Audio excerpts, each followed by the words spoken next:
আমরা কিন্তু মুক্তির সংগ্রাম করেছি অনেকবার। ২৪-এর সময় আমি মনে করেছি এই ১৬-১৭ বছরের যে অপশাসন, যে মানুষের উপরে যে আপনার অত্যাচার, অলিগার্কদের অত্যাচার, দেশ থেকে সম্পদ লুটে আপনার, তার একটা সমাপ্তি বা কিছু একটা সলিউশন আমরা পাবো।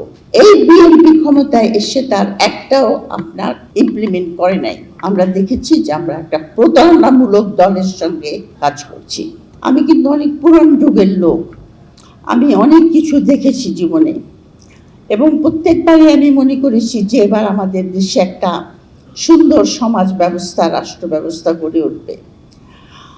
এই জনপথের যে লোকজন, মানে আমরা কিন্তু মুক্তির সংগ্রাম করেছি অনেকবার।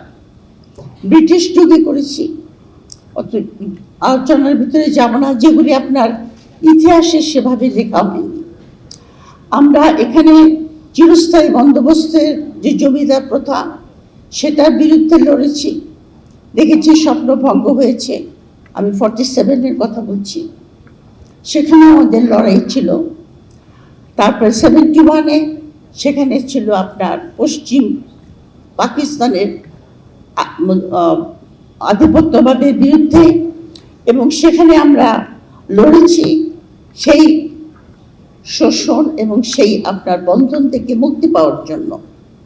কিন্তু মুক্তি পাওয়ার পরে কিন্তু আমাদের আশাভঙ্গ হয়েছে।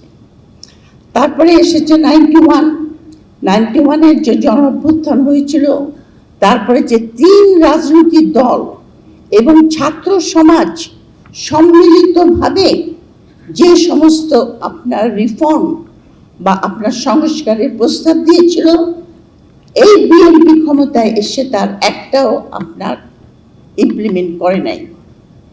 সেখানে আপনাদের স্বপ্নভঙ্গ আছে। 24, চিন্তা করে দেখেন আমি কতগুলি স্বপ্নের কথা বলেছি।